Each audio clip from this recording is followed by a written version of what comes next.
Good evening, everyone. I'm Christopher Thompson. I'm the Academic Dean here at the St. Paul Seminary School of Divinity.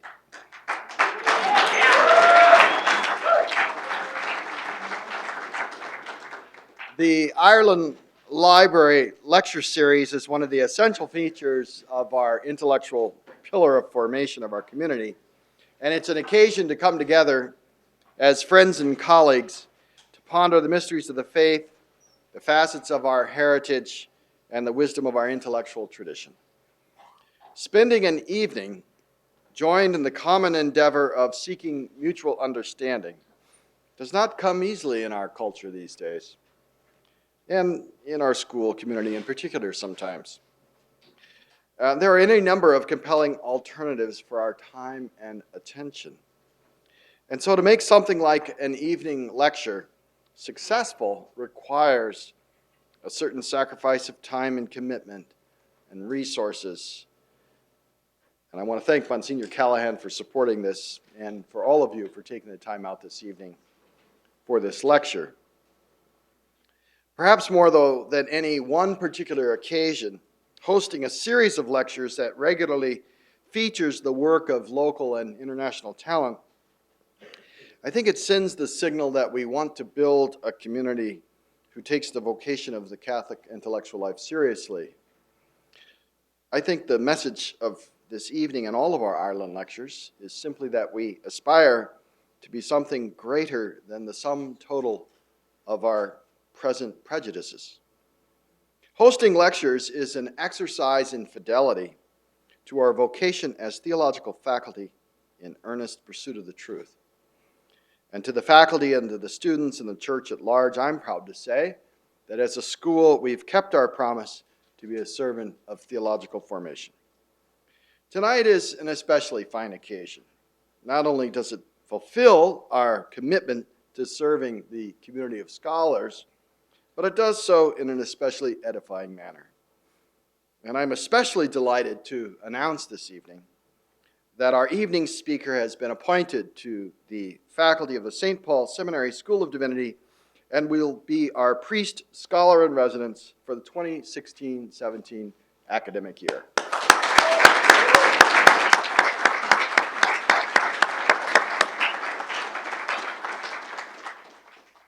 Monsignor Steenson was ordained a priest of the Episcopal Church in June 29, 1980. In October of 2005, Monsignor Steenson was consecrated a bishop of the Episcopal Diocese of Rio Grande. In 2007, he was received into full communion of the Roman Catholic Church and was ordained a priest for the Archdiocese of Santa Fe in 2009. In 2012, Pope Benedict XVI named Monsignor Steenson as the first ordinary of the newly created personal ordinariate of the Chair of St. Peter, created by the Holy Father to provide a structure for groups of Anglicans coming into full communion with the Catholic Church. Hope I got that right. He's since stepped down from the office of the ordinary and has happily decided to join the faculty of St. Paul Seminary School of Divinity. Through it all, his wife, Deborah, I should say, has maintained the title of Mrs. Steenson for 42 years. He's the father of 3 children. I'd like to express a hearty welcome and gratitude to Monsignor Steenson for his lecture tonight and for his commitment to the school. Paul Wattson, servant of God, adventures on the path to Christian unity. Monsignor Steenson.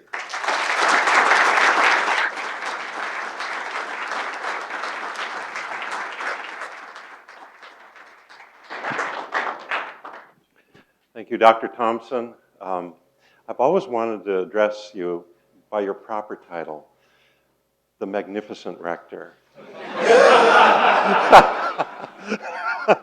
I know we lost that title in America, but that in Europe, the rector is magnificent, isn't he? So, yeah. You were here for 10 years. Oh, brothers and sisters, thank you for coming. Tonight, I would like to talk about Father Paul Wattson, servant of God, and when you leave tonight, if you'd like, I brought, I think there's 65 or so prayer cards inviting us to pray for for the cause of his canonization. He's an amazing man, and I'd just like to tell you a little bit of his story. So I'm grateful, and I thank you for your invitation to offer this Archbishop Ireland Memorial Lecture tonight. I'm not unaware of Archbishop Ireland's decidedly pronounced views on the question of married priests. And thus, I do ask for his prayers this evening. Only in 2014 did Pope Francis lift the ban on the ordination of married men to the priesthood in the Eastern Catholic churches outside of their traditional territories. This ban had been imposed by the Holy See in 1929, responding to persistent calls from Catholic bishops in the United States that the presence of married priests on these shores would confuse the faithful. Archbishop Ireland had been a zealous proponent for the full assimilation of Eastern Catholics into the Latin Church. His frosty encounter with the widowed Ukrainian priest Alexis Toth in 1889 about the pastoral care of Eastern Catholics in Minneapolis would lead to unfortunate schism. Today, we remember the Archbishop's great leadership in helping the Catholic Church secure her place in American society. Perhaps he did not distinguish himself so well as a champion of Christian unity, at least as we would understand it today. For according to Unitatis Redintegratio, the decree from the Second Vatican Council on Ecumenism, far from being an obstacle to the Church's unity, a certain diversity of customs and observances only adds to her splendor and is of great help in carrying out her mission.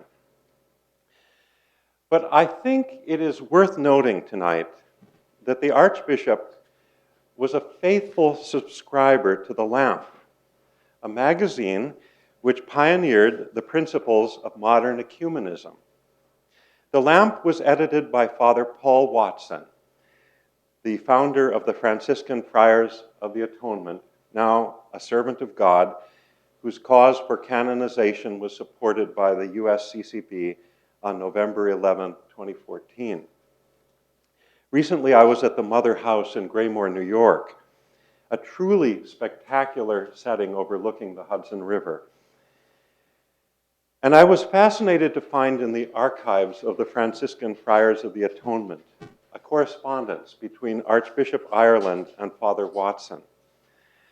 The Archbishop was keen to pay for his subscription to The Lamp, which he read with appreciation in his later years. On December 23, 1907, he wrote to Father Wattson, who was at this time still an Anglican, "I have been for some time receiving The Lamp, which I am always pleased to read. It is about time that I show my appreciation by sending to you my subscription fee. I enclose $5. In return, please send me a copy of the Prince of the Apostles, placing the remainder for my subscription account, past and present." It appears that the two may have met in New York a few months later, which would indeed have been an encounter between two men from vastly different ecclesial worlds. Father Paul's life is of great importance, especially for those of us in the personal ordinariate of the Chair of St. Peter, which is the fulfillment of his vision about what the reconciliation of separated communities with the Catholic Church might look like. Christian communities sharing their distinctive traditions and patrimony, returning to the rock from which they were hewn. His Society of the Atonement has continued his work of reconciliation, especially through the Graymore Ecumenical and Interreligious Institute, which publishes ecumenical trends, and the Centro Pro Unione, a first-rate ecumenical library and study center in Rome. The direction of ecumenical dialogue in the Catholic Church today is, I believe, problematical in some respects, for it sometimes appears to have strayed from the core principles of Unitatis Redintegratio, which sees the future united church gathered around the chair of St. Peter. The end of ecumenism was never intended to be endless dialogue and friendly coexistence, but communion rooted in genuine union. My good friend Marcus Grodi of the Coming Home Network, drawing on St. Jerome, expressed this frustration. The world woke up and groaned to find itself ecumenical. The cause for the canonization of Father Paul Wattson represents an opportunity for the Catholic Church to reflect more deeply about these matters. This is the man who gave us the Week of Prayer for Christian Unity, not only to celebrate the life and faith that Christians already share, but also to strive for the gift of Catholic fullness. Father Paul's witness is a challenge to us all. Father Paul was born Louis Thomas Wattson on January 16, 1863, on the eastern shore of Maryland. His father, the Reverend Joseph Wattson, was an impoverished Episcopal priest. He had to struggle to make ends meet in modest parochial assignments because of the stigma of having been thrown out of the General Theological Seminary in New York for his Catholic leanings. A Jesuit in disguise was the charge laid against him, according to his son. The Oxford movement of John Henry Newman sought to call Anglicanism back to its pre-Reformation foundations. Newman himself would abandon that mission as a lost cause after 1845, but his early ideas left a deep impression on Anglicans, who thought that the separation from Rome imposed by Henry VIII could become, and unity could be restored, not by individual submission, but as a corporate act, the return of a sister church back to the fold. This is the goal that the young Father Wattson embraced as his life's work. Initially, he was committed to the so-called branch theory that the Catholic Church is comprised of three great interdependent historical communions: the Roman, the Orthodox, and the Anglican.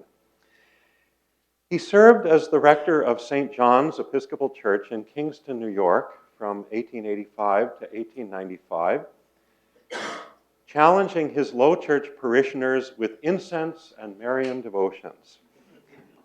He then spent 3 years as a mission priest in Nebraska. It was in Omaha on the Feast of St. Peter in 1898 that he began to question this branch theory.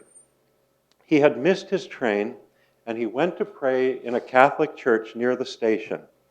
And before the Blessed Sacrament, he asked the Lord to make clear to him, quote, the Roman question, unquote.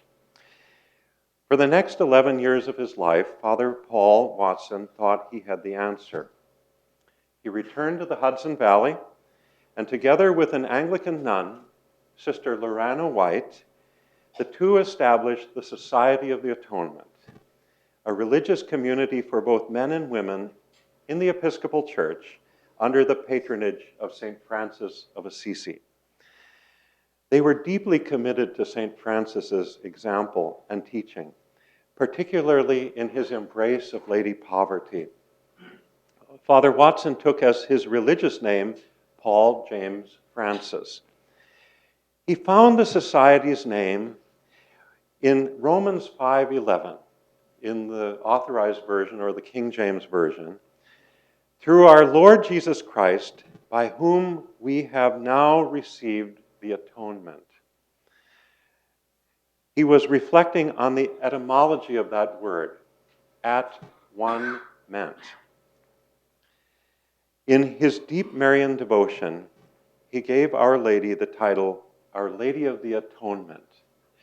Our Lady of the At-One-ment, leading to Repairer of the Breach, and Our Lady of Unity. He found in St. Francis's vision at San Damiano, where Francis heard the Lord saying to him to rebuild the church, rebuild my church, he found the principal mission for the society. To labor, first of all, to bring Anglicans back into reunion with Rome, and through them, gradually lead other sheep back into the unity of the one fold and one shepherd. No effort at reconciliation was to be spared, that nothing be lost. I remember years ago as a seminarian thinking this was the noble vocation of Anglicanism, the bridge church that would bring the churches of the Reformation back to the Catholic Church. Today, this is regarded as quaint and naive Anglican romanticism. But at the beginning of the 20th century, this idea was considered treasonous in the Episcopal Church. Father Paul soon became embroiled in controversy. What he proposed during those early years at Greymoor, while he was still an Anglican, can be summed up in these following 3 points. First of all, Anglicans should corporately set themselves on a trajectory that leads to acceptance of the primacy of the chair of St. Peter, which is where things stood for centuries of Anglican life before the Tudors' wrecking ball was set into motion. Anglicans are therefore duty-bound not to convert to Rome as individuals, but they ought to remain and work for the return of the Anglican Church to her true home, where she shall be recognized and honored as a particular church. His second point, there is nothing illegitimate about Anglican sacramental ministry. Pace Pope Leo XIII's Apostolicae Curae, which Father Paul believed was not intended to be an infallible judgment on the validity of Anglican orders. But Father Paul on this point is absolutely fascinating, that Pope Leo issued this word about Anglican orders being absolutely null and utterly void, not to make a definitive pronouncement, only to encourage them to come home. And he said one can continue to receive the sacraments in good conscience as an Anglican. And the third point, that there are developments in post-Tridentine Catholicism that need to be received. But patient study can resolve most of these difficulties. As for the Anglican Church, he wrote, acceptance of the Vatican definition on the infallibility of the Pope would mean 2 or 3 amendments to the 39 articles, which are certainly not irreformable. His naivete in making that statement is just spectacular. Because it requires an act of Parliament to do something like that, and the British state is not going to be doing that soon, I don't think. Until 1909, Father Paul consistently defended these Anglo-Papalist principles, and he would thus become the most controversial figure in the Episcopal Church. He crossed his Rubicon on September 10, 1901, in a sermon he preached at Evensong for the Archdeaconry of the Episcopal Diocese of Long Island. Father Paul had prepared a sermon on the reunion of Christendom, but the Archdeacon pulled him aside and urged him to leave the Pope out of it. Just preach to them a spiritual sermon, he said. So Father Paul wavered until he heard an Irish Protestant clergyman loudly read the first lesson from Ezekiel 2, where the Lord charges his prophet to speak the truth boldly to a rebellious house. Father Paul knew at that moment that he must preach on the Pope. So he mounted the pulpit and he offered as his text the words from Acts chapter 3, where Peter heals the man lame from birth at the temple gate. And here's just a segment of his sermon. My dear brethren, I have been asked to preach to you on the spirit of missions. We spend a great deal of money on missionary work, because we have a good deal of wealth in the Episcopal Church. But Anglicanism is represented by that man sitting, lame in his feet, just outside the beautiful gate of the temple, which represents the Catholic Church.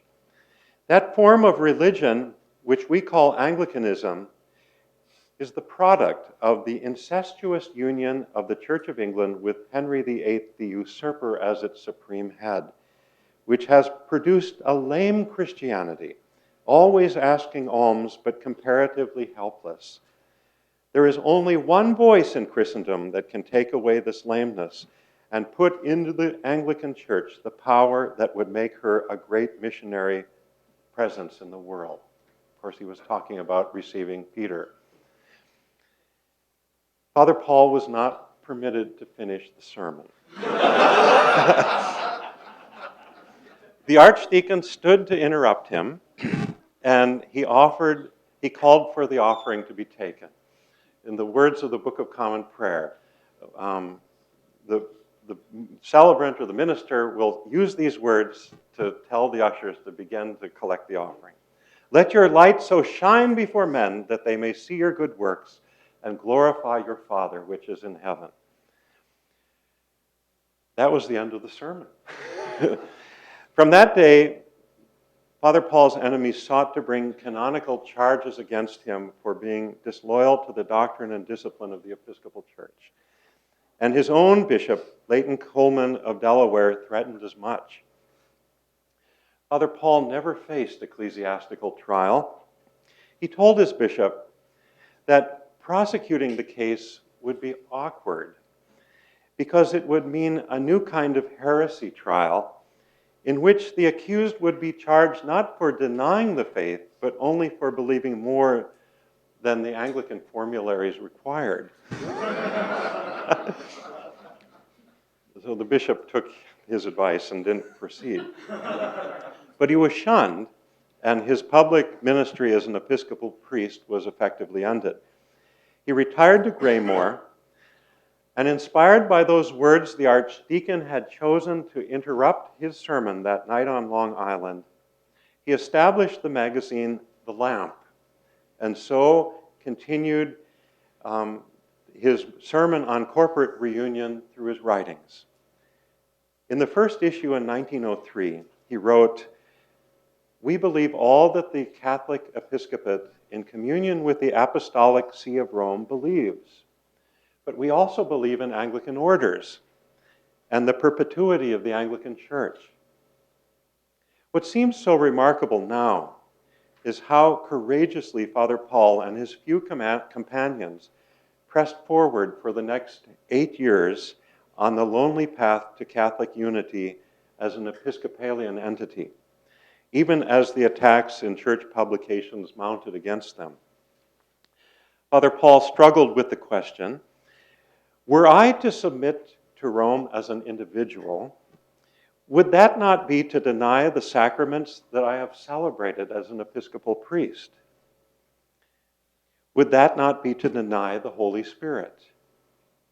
Then as now, the question of absolute ordination for those clergy who want to become Catholic and go on to serve as priests troubles the prospective convert. What then happened during those next 8 years that changed Father Paul's mind? We can point to 2 events. The first was the passage of the open pulpit canon by the General Convention of the Episcopal Church in October 1907. This permitted the local rector or bishop to invite any representative from another denomination to preach in an Episcopalian pulpit. Father Paul saw this as a fatal blow to his hopes for corporate reunion, because it would open the door to any kind of teaching. He said, shouting from the housetops that the glory of Anglicanism is not its unflinching loyalty to Catholic faith and practice, but its universal toleration and its all-inclusive comprehensiveness. Many Catholic-minded Episcopalians now left for Rome, as it became increasingly difficult to argue for a Catholic trajectory in Anglican life. The second event came late in 1908, when two Episcopal bishops, the Bishop of New York, in whose territory Graymore lay, and the Bishop of Delaware, who was Father Paul's bishop and the Episcopal visitor to the Society of the Atonement, began to press him on the matter of divided loyalties. Father Paul had been accused of being a monastic squatter in the Diocese of New York, and his Episcopal visitor insisted that he should either transfer or be licensed to that diocese. The ensuing correspondence that is preserved in the Graymore archives makes for dramatic reading indeed. The Bishop of Delaware, Dr. Frederick Kinsman, wrote to Father Paul that his position was an impossible one and he must choose.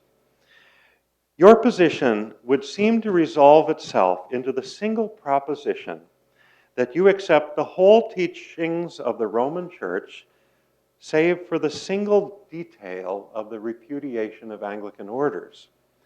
I must repeat that this proposition is an impossible one for a clergyman of our church. My advice is that in the interests of single-minded honesty and devotion to duty, you make the choice between the two churches. You cannot serve either the Papal Church or the Protestant Episcopal Church well if you try to serve both at the same time. Either give up belief in a divinely established papacy and in Roman dogmas as the one complete expression of the Christian faith, as one must do who is a consistent and contented Anglican, or else give up Anglican orders, make an unqualified submission to the Latin Church, and be a good Roman Catholic. I have no hesitation in saying that if I were in your position, I should choose the latter alternative. This made a profound impression on Father Paul, who informed Bishop Kinsman that he received his admonition as a godly admonition in very truth. He thus resigned from the Episcopal Church's ministry and informed the bishop that in a few days, the Society of the Atonement will be corporately received into the Holy Roman Catholic and Apostolic Church, and that, as you know, includes myself. The bishop wrote back post haste with the canonical decree. Notice is hereby given that in accordance with the provisions of Canon 31, on October 29, 1909, I deposed from the ministry of the Church Louis Thomas Wattson, priest, known as Father Paul James Francis of the Society of the Atonement, Graymore, who declared in writing his renunciation of the communion and ministry of the Protestant Episcopal Church and requested deposition. We should here note that Bishop Kinsman himself would retire in 1919, and he was then received into the Catholic Church, and he spent the rest of his career teaching at the Catholic University of America. His friendship with Father Paul would continue throughout their lives. Every former Anglican priest who has entered into full communion with the Catholic Church has received such a notice of deposition with mixed emotions. We've both received that notice. It is at once both a catharsis and a bereavement. And it is critical that a shepherd should come alongside to walk with him for this next segment of the journey. Father Paul found exemplary pastoral solicitude in the person of the apostolic delegate to the United States, Archbishop Diomede Falcone, OFM. In the autumn of 1909, he sent to Pope Pius X, with his affirming votum, Father Paul's petition to bring the Society of the Atonement intact into the Catholic Church. The Holy Father later was reported to have replied, "Yes, we will let them in." Father Paul and his community were received into the church on October 30, 1909 by Monsignor Joseph Conroy, friend of the Society and future Bishop of Ogdensburg. After an accelerated program of formation at Dunwoody Seminary, Father Paul was ordained in forma absoluta to the Catholic priesthood on June 16, 1910. For the Franciscan friars and sisters of the Atonement, their story now begins anew. We must leave it at this point, only to say that the next decade was not easy for them. To bring a corporate entity into the Catholic Church is no simple matter. The sisters' property was challenged in court as properly belonging to the Episcopal Church, and lengthy litigation, which originally went against the sisters, was only resolved by a special legislative act in the New York State Assembly in 1918. Mother Lorana White would not permit the sisters to pursue the court case aggressively. She said that the Franciscan precepts of peace and non-resistance meant that the society could never be the plaintiff in any civil litigation. Happily, those who brought the lawsuit initially were themselves ultimately reconciled to the Catholic Church. Nor in the years that followed to the end of his life on February 8, 1940, do we see Father Paul as a triumphalist convert. In his writings and sermons, he emphasized always that charity must be the foundation of a reunited Christendom. An important piece of evidence for this is the manner in which the Week of Prayer for Christian Unity came to be observed. The Church Unity Octave, as it was called when Father Paul first proposed it while still an Anglican in 1908, was placed between the old Feast of the Chair of St. Peter on January 18 and the conversion of St. Paul on January 25th. In his early Catholic years, he specified the particular intentions to be prayed during the octave, and they all called on Christians to submit and return to the chair of St. Peter. Pope Benedict XV had commended its universal observance in 1916. In the 1930s, Abbé Paul Courtourier of Lyon proposed a gentler approach. The Week of Prayer for Christian Unity should focus on the theme of the sanctification of all Christians, seeking the unity Christ wills by the means that he wills it. This was a significant departure from the direction Father Paul had originally set for the octave, but he later came to accept these developments as the more prudent way. He wrote, "Who would not welcome millions of people praying for that unity which is pleasing to Christ? Must it not lead to the same place, to the will of Christ, to a united church gathered around Peter as its head? A change in tone is not a change in substance," he reasoned. This is important because it kept Father Paul from being bound by the particular exigencies of his time. He rose above ecclesiastical conflict and would not let it define him. Reading Father Paul on his difficult vocation of Christian unity reminds me of some very moving words from St. Gregory of Nazianzus. After contentious factions at the Second Ecumenical Council rejected his leadership, forced his resignation as Archbishop of Constantinople, and his departure from the city. He would later write about this, "I lost, O Lord, the use of yesterday. Anger came on and stole my heart away. But now let me live this day as a day of light." There is a timeless quality to the life of a saint who bears witness to these virtues which endure. And this, I believe, we find in Paul's life. Father Paul met with much criticism, both inside and outside the Catholic Church, but he was given the grace to bear this cross with good cheer.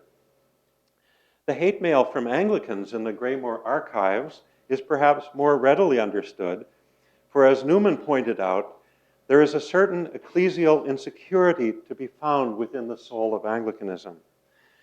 More challenging were the criticisms from within the Catholic Church, and especially from priests, about the Christian unity mission of the society. Father Paul's ecumenism seemed to threaten certain views of Catholic identity. Father Louis Bouillet would later describe the suspicion that he, a convert from Lutheranism, had encountered at the Second Vatican Council from those who worried of the possible temptation for converts that all was not false in the original Protestantism after all, and that it might be well to bring something of it into the Catholic Church. As Father Paul's biographer would later say of such high-minded critics, ulcers are the unhappy lot of intellectuals. St. Basil the Great devoted his life to healing a church which had lost its ancient love because of theological controversy. Intentional efforts are needed to build up the church's unity, he said, because so few are willing to make the necessary sacrifices in order to unite those who are separated. What is required, this great patristic ecumenist often urged, is the rekindling of relationships grown cold. Or in the words of St. Augustine, no one can really know another except through friendship. This is the vocation Father Paul embraced and nurtured throughout his life. This servant of God truly has a beautiful gift to share with us today.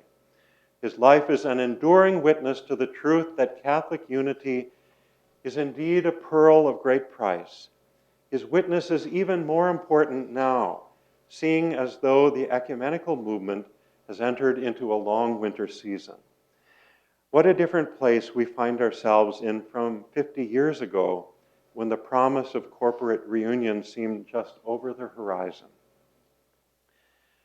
The corporate model of the Ordinariate is one way that this ecumenical vision is being rediscovered.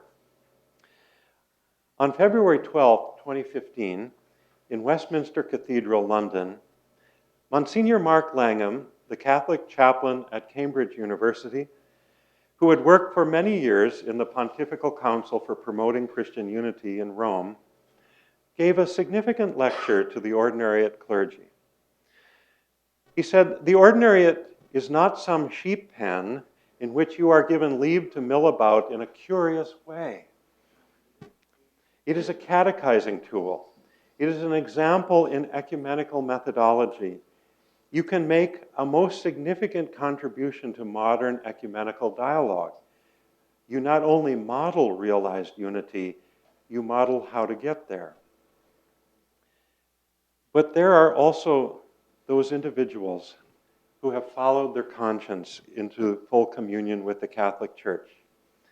From time to time, it seems necessary for some to embark on these personal journeys as a reminder that the churches of the Reformation were not intended to carry on indefinitely separated from their historical and theological mooring in the Church of Rome.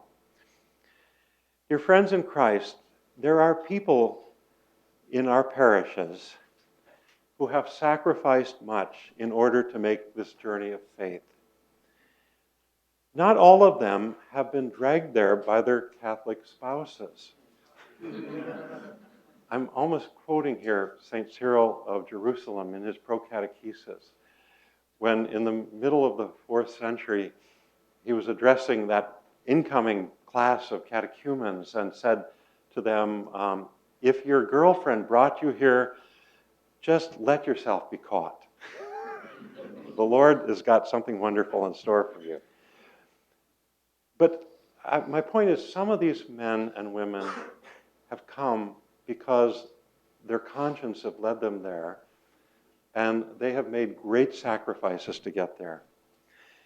They represent, as it were, the first fruits of realized ecumenism. They believe all that the Catholic Church holds as true, and in conscience they have followed in this way where it must ultimately lead, ad limina Petri. But they bring a substantially formed Christian life with them. That's the key. They do not renounce where they have come from. Theirs has not been a journey from darkness to light. Theirs is a journey to fullness. This is the legacy of Father Paul Wattson, that nothing be lost. Father Paul, pray for us. And I thank you very much for your patience.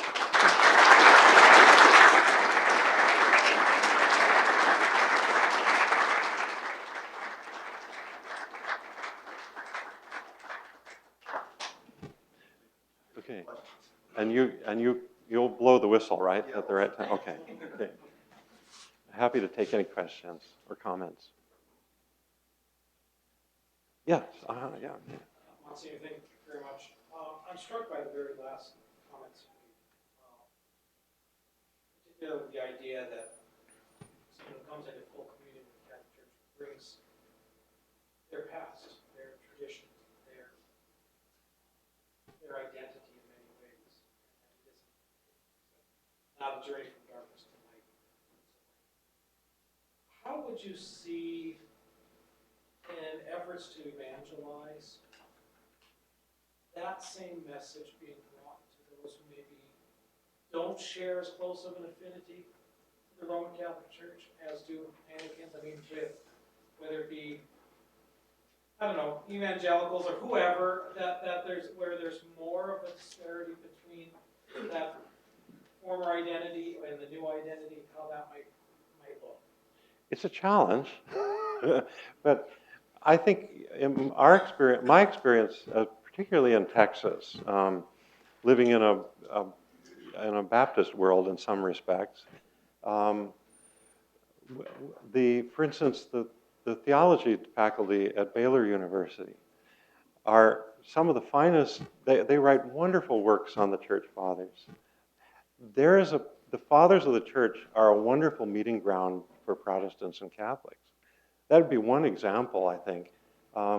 Scripture studies has been a very fertile place for people from these different traditions to meet. My knowledge, my field in patristics would be, that's where I would see that point. And I've never seen such a wonderful opportunity that just getting people to open up a patristic text and read it together and find something in it that they share, that everybody shares. It's just a wonderful way to bring people together. So if I may, you're suggesting we look first at common ground. We look first at common ground. We look first at points of agreement. And establish some relationships and dialogues. Yeah, because I was thinking in my own life, I don't think I ever felt a compelling call to become a Catholic by the kind of brass knuckles, proselytizing that sometimes you come up with. It was that meeting ground. I wanted to study the Church Fathers, and I began to take courses at St. Mary the Lake Seminary in Mundelein, and the Sister Agnes Cunningham, she was the one that. First of all, she called me a Gentile in whom there is no guile, which, so she won my heart on that, But she led me on, and she introduced me to John Henry Newman, which is, a very dangerous book, author to start reading as a Protestant. But it is ultimately it's love that's going to reunite the church, and I think that's what Father Wattson understood as he matured in his understanding of the witness of Christian unity. Yeah. Could you comment on the current state of the Anglican Communion and its future stability, and then also, in light of that, the approach that the Catholic Church should take in ecumenical dialogue with what is left of the Anglican Chris, I want to be kind of circumspect about criticizing my old communion, but I really do admire Archbishop Welby, the Archbishop of Canterbury, for the task he has to try to hold everybody together. I don't envy him that at all. My teacher from Oxford, Rowan Williams, he just gave it up. And he went to Cambridge. That was more amiable than Canterbury Cathedral for him because it was just so difficult. Here's a very interesting example of the challenges that modern ecumenism now faces. I was on an email listserv, and last week I received an email from the ecumenical officer of the Episcopal Church. Not to me personally, but it was just a general email to the clergy. And she said, are there any people that have some basic training in ecumenism that would be willing to serve on the Anglican Roman Catholic International Commission? And my jaw dropped, because that was the plum assignment. Everybody, that was the most glorious thing going in terms of ecumenical work in the Episcopal Church. And it's now in a very difficult place. So I think what the strategy of ecumenism is at this point is just to keep talking to each other, keep everybody at the table, but certainly the prospect of the realization of what the vision of Vatican II for the reunification of Christianity would be, that is receded well into over the horizon now, well over the horizon. When I was a graduate student, I remember going up to Durham, England, one day with a couple of other guys, and we went and had lunch with Michael Ramsey, who was the former Archbishop of Canterbury. And he said to us, he was very proud of the ring that Paul VI gave him. Paul VI took off his ring and gave it to him in a very dramatic gesture in Rome after the Second Vatican Council. And he said to us, would you like to kiss this ring? And he said, you're not getting lunch until you do. So, so we did. But he said to us, I'll never forget that lunch. He said to us, because we were all struggling with the question of becoming Catholic. Our desire to come into full communion, to belong, to have this apostolic rootedness. And he said, don't do it yet. Just be patient, because within your lifetimes, you will see the reconciliation of our churches. That was how positive things looked in those days. That, of course, isn't there anymore. And it's going to be difficult. That's all I can say. Lots of conversions of heart have to happen. Thank you. Comment, maybe along similar lines. The future of the ordinariate 50 years from now. How do you respond to a view that would say that the construction of the personal ordinariate was progressive currently? But how do you imagine growing the ordinariate, or developing the ordinariate, seeking vocations? Who would be the individuals or the members of the church that you imagine would be coming in Well, to that? certainly the door is open for Protestant clergy, particularly those in the more liturgical traditions, like Anglican particularly. But also now these communities are raising up their own vocations. We're going to have 4 seminarians, I think, next year. And the Holy See has challenged us on this, because the future of the ordinariate is that it would come into the discipline of celibacy in the Latin Church.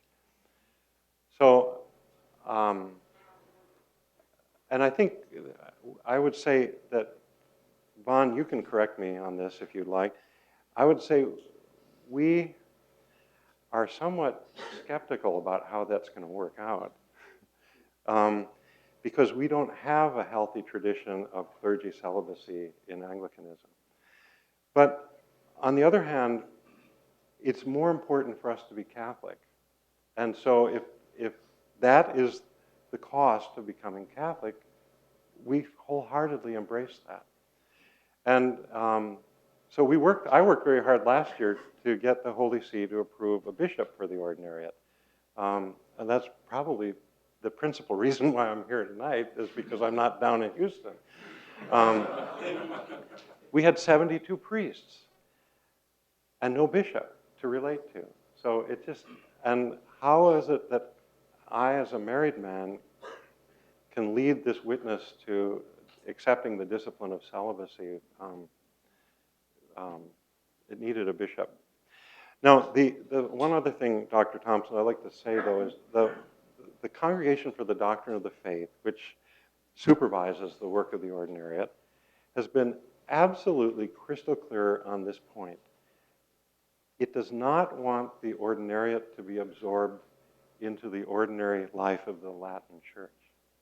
It wants it to have these distinctives. That's very important. And there's supposed to be a mutual sharing of gifts. So we learn from the Latin Church and we give to the Latin Church. They were very, very clear about that subject. Yeah. Okay. Yeah. Back in the late 70s, by the way, thank you so much, Monsignor. Thank you so much. Yeah. Back in the late 70s and well into the 80s, there was something of a movement amongst young evangelicals coming into the Episcopal Church. You might remember Bob Weber. Oh, I knew him very well. Yeah. Uh-huh. So, you know, under the influence of some popular books like Evangelical is Not Enough, many of them came into the Episcopal Church, and years later, just anecdotally, amongst the ones that I know that came into the Episcopal, the Anglican community, they had something convert's remorse or buyer's remorse, something like that. Things started to look very differently on the ground in Bob Weber's books. I'm wondering now whether or not, I don't know what the status of that whole movement is anymore, but I'm wondering now whether you have seen any interest amongst evangelicals here. I can imagine you have. Keenly, yeah, keenly so. And the challenge, of course, is for evangelicals that are coming from these non-liturgical traditions, especially those who are pastoral leaders, is they can't be received in the same way that a former Episcopal priest can, for instance. So it's for them, it's a real sacrifice, because it means they're going to have to give up the idea of ordained ministry altogether at that point.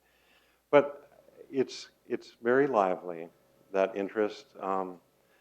I was just a couple of weeks ago talking with the author of Evangelical is Not Enough, Tom Howard, and we were laughing about how we used to think it was evangelicals on the Canterbury Trail, but we realized that the road didn't stop there.